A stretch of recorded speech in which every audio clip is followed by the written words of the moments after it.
Hi, I'm Sejal and this is my grief. I lost my mum, my beautiful Bina, about 5 years ago to complications of a chronic illness called lupus. I'm British Punjabi and I'm of the Sikh faith, but it can also be quite contradictory when it comes to observing some customs.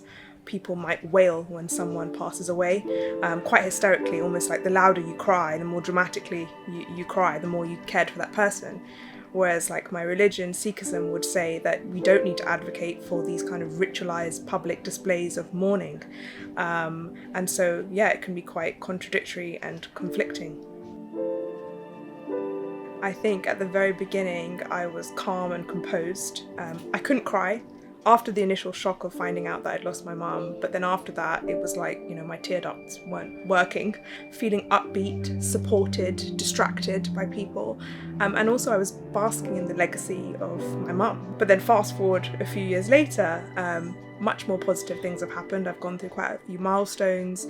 I've bought a place, moved city, I've got married, all positive things. And yet I feel a bit incomplete. But I feel like each phase of my grief is preparing me for the next. There's a strong sense of community in our culture. So when I remember when I called my mum's family to tell them mum had passed away, someone was in my house within 10 minutes.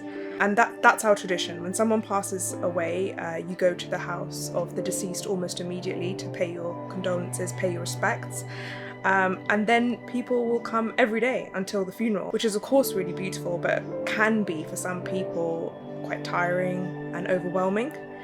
I found it lovely. But what I did find difficult was the day after the funeral. Everyone just packs up and goes. And no one prepares you for that because they're coming every day, people are asking you how you are every few minutes to there's nothing.